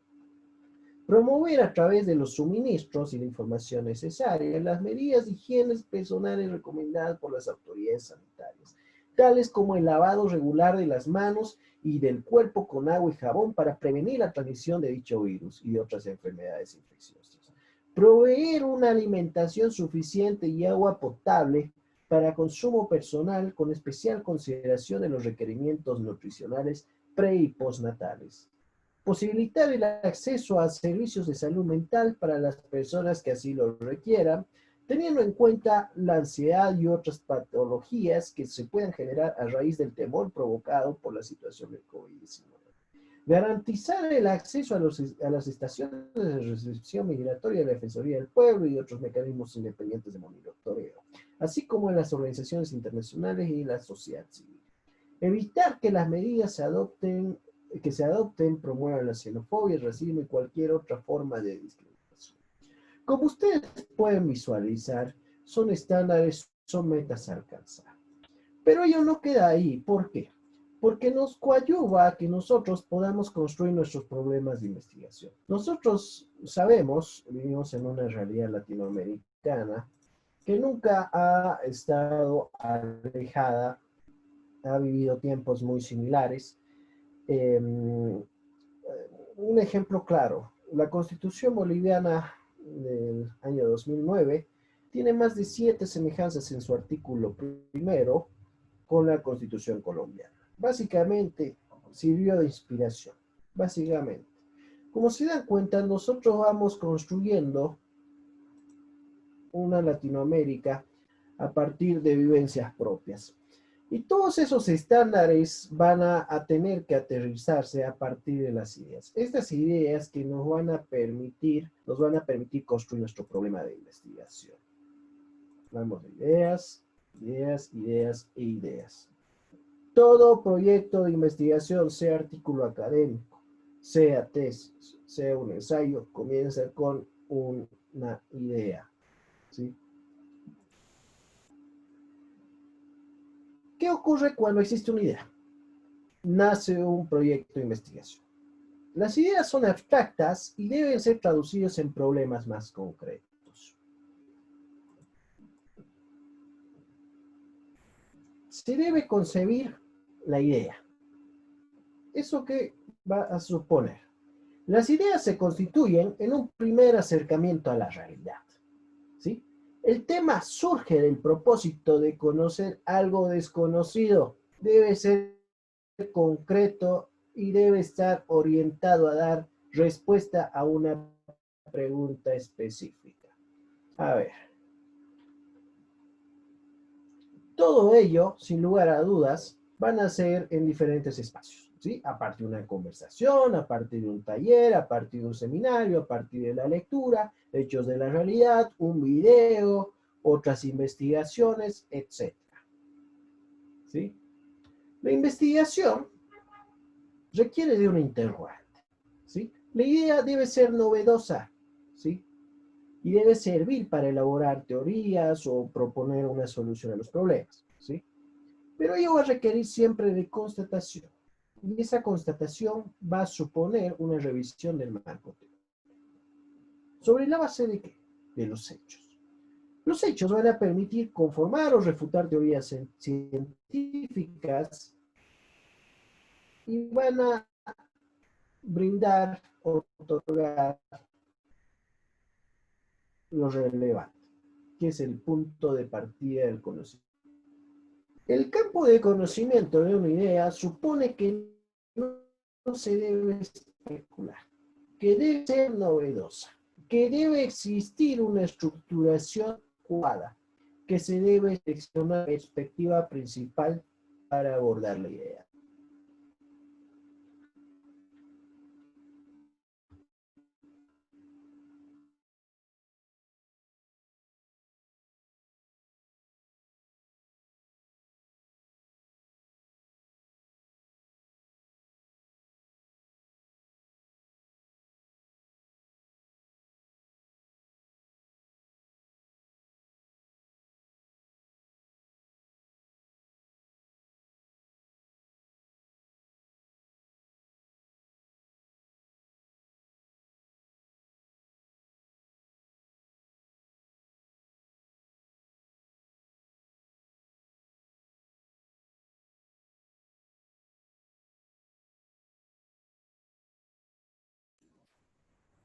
Me parece que se le fue la conexión a Omar, así que ahora lo aguardamos a que se conecte de nuevo.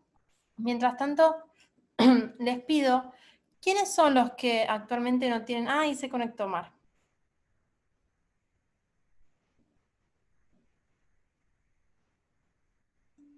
Hola, hola, ahora sí, ahora sí. Te Bueno, escuchamos. se cortó el internet, no sé qué ocurrió. Bueno, volvamos. Entonces, señalábamos que toda investigación va a requerir que se formulen preguntas. En esencia, ¿el qué nos va a servir para conocer cuál va a ser el tema o la cuestión que se pretende resolver? El para qué tendrá que ver y está vinculada con los objetivos. El por qué va a suponer la situación o el problema. El dónde, el área. El cuándo, el cronograma respecto a la investigación. El cuánto, la profundidad, si será esta exploratoria, descriptiva, explicativa, etc. El cómo, cuáles son los métodos y las técnicas. ¿Quiénes? ¿Cuál será el equipo humano y con qué? El financiamiento. ¿Sí? Muy bien. Vamos a cambiar de diapositiva, ¿sí?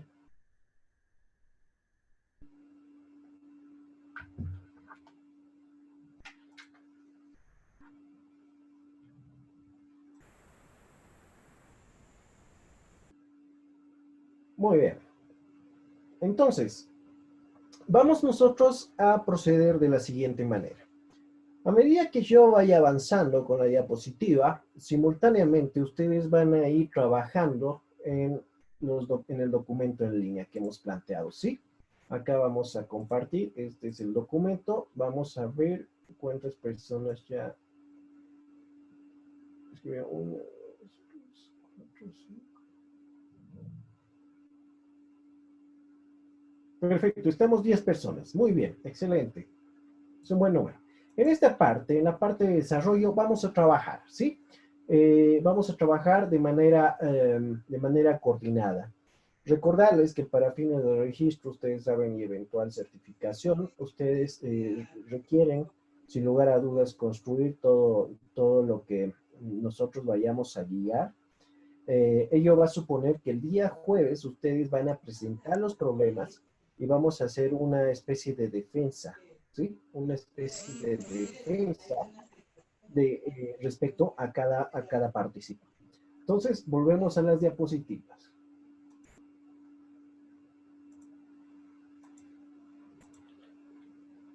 Muy bien. Entonces, lo primero que debemos tener en cuenta es nuestra profesión. Escribamos nuestra profesión y cuál es nuestro campo de acción. Es decir, ¿tenemos alguna especialidad? ¿Alguna maestría? ¿Algún área en específico que nos interese? Sabemos que las ciencias jurídicas básicamente abarcan los diferentes aspectos de la realidad. Y entre otros aspectos también otros componentes que son de carácter abstracto. Pero al sol de hoy hay que reconocer, por ejemplo, alguna investigación, por ejemplo, de la profesora española Silvia Lorent, que está investigando respecto al derecho a la privacidad a partir de las imágenes satelitales. Entonces, tenemos ya al sol de hoy inclusive esos espacios, esos ámbitos en los cuales el derecho está introduciéndose a medida que avanzan las diferentes regulaciones, y teniendo en cuenta de que al sol de hoy existen investigaciones transdisciplinarias o profesionales que han obtenido diferentes licenciaturas, es importante tener en cuenta cuáles son los campos de acción. Entonces, lo que vamos a hacer es escribir en la parte de desarrollo. ¿Cuál es el campo de acción que tiene cada persona? ¿Sí? Entonces, acá, por favor, escribamos todos. Muy bien, soy abogado, me especializo en tales asuntos. Es lo primero que tenemos que tener en cuenta. ¿Cuáles son los insumos con los cuales contamos? Entonces, acá en la sección de desarrollo vamos escribiendo todos, por favor, de manera simultánea. Yo voy viendo, muy bien, Silvia Bravo, excelente, muy bien. Derecho constitucional, derechos vulnerados de las mujeres rurales. Perfecto. Silvia, ¿usted tiene alguna preferencia o algún interés particular respecto a situaciones de pueblos indígenas originarios o campesinos o pueblos tribales, por ejemplo, que es otra área muy interesante? Sería bueno indicar al respecto a fin de tener mayor conocimiento y precisión respecto a su campo de acción. Muy bien. Todos vayamos escribiendo, por favor, en la parte de desarrollo, ¿sí? Eso, en esencia, es una especie de diario de campo colectivo. Ustedes recuerden que el diario de campo o la bitácora nos permite tomar registro o apuntes respecto a nuestra investigación y el desarrollo, ¿sí? Muy bien, vamos a tener en cuenta que es una especie de bitácora digital. Muy bien, Cristian ya está empezando a escribir. María, excelente, vamos, Boris, perfecto.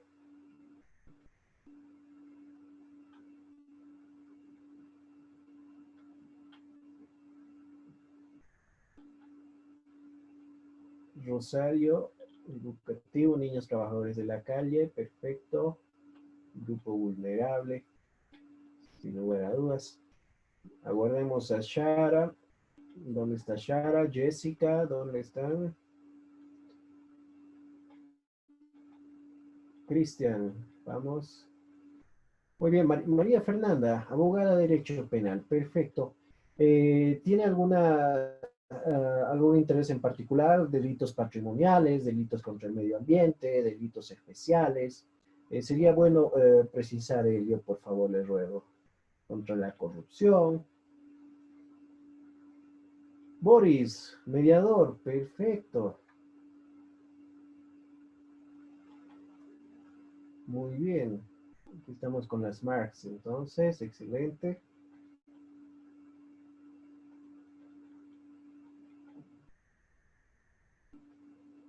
Muy bien, Ramiro, funcionario público.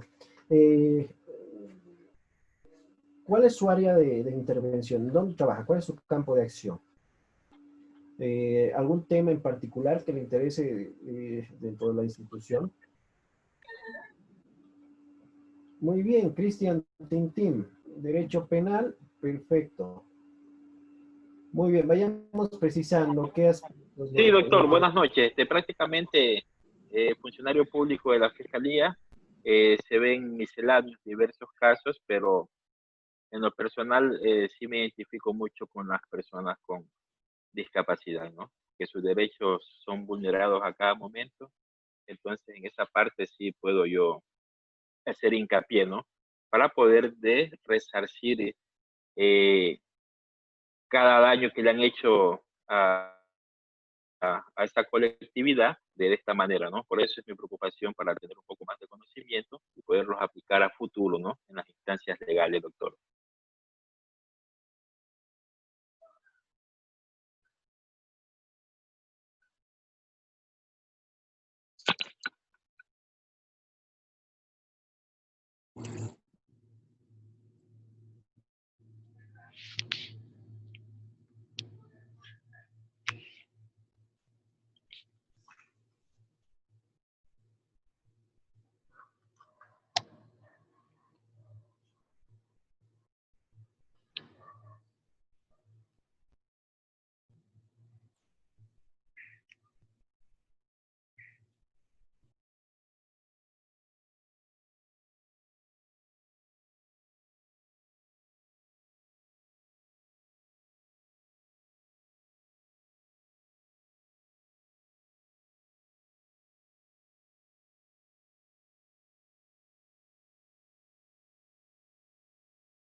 tomo la palabra un momento, mientras regresa Omar, les pido que quienes no hayan podido aún acceder al documento, envíen por el chat sus datos, que yo los voy a agregar, su nombre y su correo electrónico.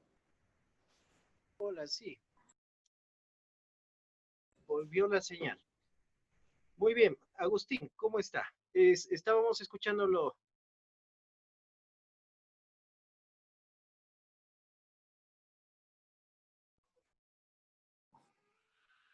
¿Agustín?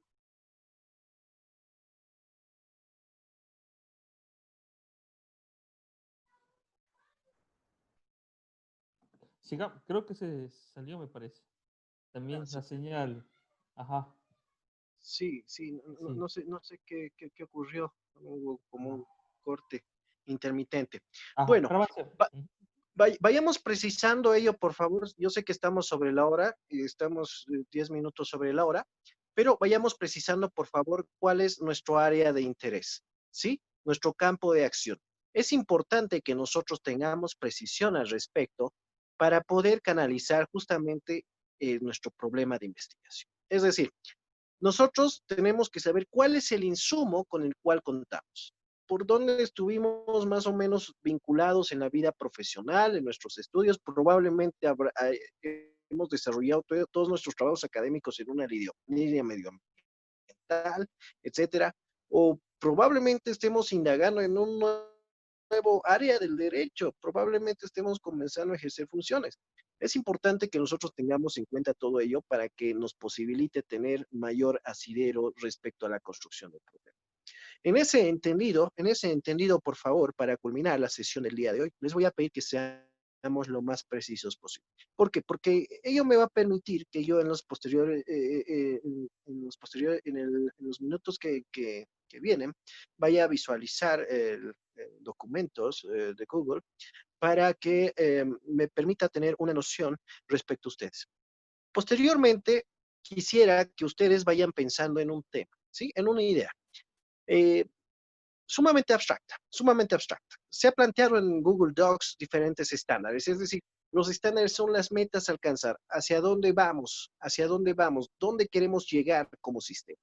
Ello nos va a posibilitar que nosotros podamos soñar. Y sí, evidentemente todo comienza con un sueño. Los derechos han sido construidos a partir de sueños, pero sin lugar a dudas han pasado diferentes procesos a partir de luchas. Han sido luchas que han costado vidas, sacrificios en diferentes tiempos desde nuestra historia como humanidad, en diferentes locaciones. Sin lugar a dudas, probablemente no tuviésemos que denominar solamente como un derecho, como una facultad, como una prerrogativa, porque existen aspectos que son inherentes al ser humano, ¿sí? Y se debería, sin lugar a dudas, se debería, sin lugar a dudas, lograr plasmar por los estados. Pero nos encontramos en un estadio en el cual seguimos luchando por los derechos. En este momento nosotros ya tenemos las herramientas que nos van a permitir consolidar esos derechos. Pero si nosotros no aplicamos un litigio estratégico y no tenemos una construcción a partir de los problemas, en un sentido de investigación, no va a coadyuvar en ese proceso. Es decir, la lucha, si bien antes era una lucha cuerpo a cuerpo, una lucha que costó vidas, al sol de hoy es una lucha intelectual. Y esa lucha intelectual nosotros debemos plasmarla a partir de los medios que tenemos. En ese entendido, a mí me agrada poder visualizar que tenemos diferentes personas vinculadas a diferentes contextos. Tenemos personas que están vinculadas desde los derechos de los pueblos indígenas, originarios, campesinos, derechos de otros grupos vulnerables, como por ejemplo la niñez, personas que también están vinculadas al derecho penal. Sin lugar a dudas, es un grupo bastante interesante por las peculiaridades que tiene. Y eso, sin lugar a dudas, nos va a ayudar a enriquecer el diálogo que vamos a tener en estos días. Y por ello les voy a pedir, en ese entendido, que el día de mañana concurramos eh, todos, por favor, porque vamos a avanzar de esta manera. Mostramos la diapositiva y vamos trabajando de manera simultánea con Google Documentos. Ello va a permitir que nosotros, al lograr visualizar la finalización del curso podamos tener resultados concretos. La idea es que ustedes no vengan simplemente acá a ser oyentes pasivos, sino que sean los actores, que tengan un sentido de actividad, de participación, y de que ustedes puedan llevarse ese problema y digan, oigan, ese evento me sirvió para que yo pueda investigar respecto a este tópico, y ello, sin lugar a dudas, tendrá pues sus resultados. Ya dependerá del ámbito que ustedes deseen plasmarlo, ya sea durante una tesis, durante un ensayo, durante un artículo académico, ya dependerá de ustedes. La idea es que ustedes se lleven su producto a casa, lo construyan desde casa y logramos tener esa sinergia desde los diferentes contextos que nos van a posibilitar, a partir de un lenguaje común, los derechos humanos, la consolidación de esos sueños, ¿sí? Por ello les voy a pedir que los campos de acción que ustedes tengan, los escriban por favor en Google Documentos, y por otro lado, que vayan pensando, y si pueden, plásmenlo en Google Documentos, las diferentes ideas que tienen. Piensen qué les gustaría solucionar, qué les gustaría cambiar. Una cuestión sumamente abstracta. ¿Para qué? Para que el día de mañana nosotros vayamos a aterrizarla, ¿sí? Tienen los estándares, sin lugar a duda, son estándares reales, jurídicos, a partir de una primera resolución que ha sido plasmada en el continente americano. Ustedes saben, nos llamaban como un nuevo continente, entre otros denominativos, pero sin lugar a dudas, esta experiencia de la pandemia ha conllevado a que una institución del, entre comillas, nuevo mundo, brinde un ejemplo jurídico con hechos concretos, con una resolución jurisdiccional concreta, y brinde también lecciones al mundo, ¿sí? Yo deseo expresar mi satisfacción por la participación que han tenido el día de hoy en Google Documentos. Sin lugar a dudas, cada acceso ha sido superado con creces, cada dificultad. Y en ese marco yo les pido, por favor, que vayamos trabajando a fin de que el día de mañana podamos ingresar con mayor velocidad al respecto. Muchas gracias. Tengan muy buenas noches. Un fuerte abrazo. Muchas gracias, profesor. Gracias, Omar, ¿no? Celeste, muchas gracias. De verdad fue muy dinámico, ¿no? ¿Algunas palabras tal vez, Celeste? Para despedir ya. Hola, hola. Hola. Adelante, adelante. Doctor Omar, una duda. Vamos a tratar los problemas. No sé.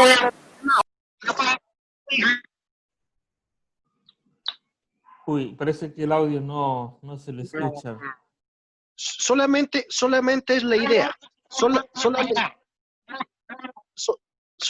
la idea. La idea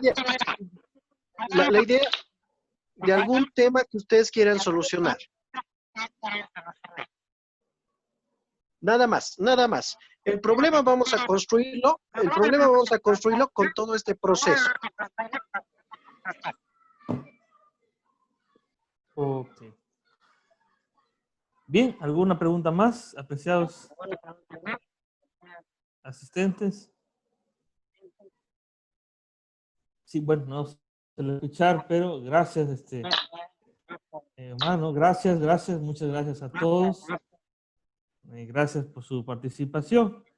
Entonces nos encontramos mañana, ¿así es? Un abrazo desde Ecuador, un abrazo desde Bolivia, ¿no? Un abrazo en las provincias, ¿no? Y donde se encuentra Omar también. Que Dios les bendiga. Gracias, muy amable. Nos esperamos mañana. Un abrazo.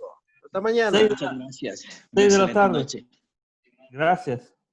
Gracias. Hasta mañana. Buenas noches a todos. Hasta mañana. Mi estimada Hasta mañana, Celeste. compañeros. Un gusto. Muchas Hasta mañana. Gracias por todo, doctores.